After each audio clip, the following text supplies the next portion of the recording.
ಬಿದಿರೊಂದು ಬ್ರಹ್ಮದೇವನಿಗೆ ಎದುರಾಗಿ ಕೇಳಿತಂತೆ, ಬೇಕಿತ್ತೆ ನಿನಗೆ ಈ ಸೃಷ್ಟಿ ಒಳಗೆ ನನ್ನದೊಂದು ಪಾತ್ರ.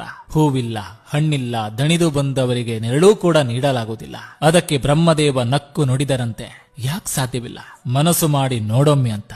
ಬಿದಿರು ಹಠ ಹಿಡಿದು ಬೆಳೆಯಿತಂತೆ. ಕೃಷ್ಣನ ಕೈಯಲ್ಲಿನ ಕೊಳಲಾಯಿತಂತೆ. ಮಕ್ಕಳ ತೂಗುವ ತೊಟ್ಟಿಲಾಯಿತಂತೆ. ಸುಮಂಗಲ್ಯರಿಗೆ ಬಾಗಿನ ಕೊಡುವ ಮೊರವಾಯಿತಂತೆ. ಬಡವನ ಗುಡಿಸಲಿಗೆ ನೆರಳಾಯಿತಂತೆ. ಬಟ್ಟೆ ಒಣಗಿಸುವ ಕೋಲಾಯಿತಂತೆ.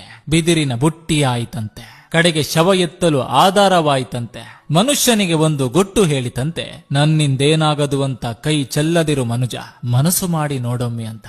ಸೇವೆ ಎಲ್ಲರಿಗೂ ಮಾಡು, ಆದ್ರೆ ಪ್ರತಿಫಲ ಯಾರಲ್ಲೂ ಬಯಸಬೇಡ. ಯಾಕಂದ್ರೆ ಸೇವೆಯ ಪ್ರತಿಫಲ ನೀಡುವವನು ಭಗವಂತನೇ ವಿನಾ ಮನುಷ್ಯನಲ್ಲ. ಸಂಬಂಧ ಎಂಬುದು ಹೃದಯದಿಂದ ಕೂಡಿರ್ಬೇಕೆ ಹೊರತು ಅವಶ್ಯಕತೆಯಿಂದಲ್ಲ. ಕೆಸರು ನೀರಿನಲ್ಲಿ ಶುದ್ಧ ನೀರು ತೆಗೆಯಲು ಕಷ್ಟಪಡಬೇಕಾಗಿಲ್ಲ. ಸ್ವಲ್ಪ ತಾಳ್ಮೆ ವಹಿಸಿದ್ರೆ ಕೆಸರು ಅಡಿ ನಿಂತು ಶುದ್ಧ ನೀರು ಮೇಲೆ ಬರ್ತದೆ. ಹಾಗೆ ನಮಗೆ ಕಷ್ಟಗಳು ಅವಮಾನಗಳು ಬಂದಾಗ ಸ್ವಲ್ಪ ತಾಳ್ಮೆ ವಹಿಸಿದ್ರೆ ನಮ್ಮ ಕಷ್ಟಗಳು ಅವಮಾನಗಳು ತಿಳಿಯಾಗಿ ಒಳ್ಳೆ ಕಾಲ ಬಂದೇ ಬರ್ತದೆ. ದೇಹದಲ್ಲಿ ಎಷ್ಟು ಶಕ್ತಿ ಇದೆ ಎಂಬುದು ಮುಖ್ಯವಲ್ಲ, ಹೃದಯದಲ್ಲಿ ಎಷ್ಟು ಧೈರ್ಯವಿದೆ ಎಂಬುದೇ ಮುಖ್ಯ.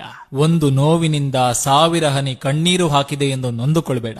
ಆ ಒಂದು ನೋವಿನಿಂದ ಲಕ್ಷಗಟ್ಟಲೆ ಅನುಭವ ಪಡಿದೆ ಎಂದು ಖುಷಿಪಡು. ಆ ಅನುಭವಗಳೇ ನಿನ್ನ ಉನ್ನತ ಜೀವನದ ದಾರಿಗೆ ಸ್ಫೂರ್ತಿ.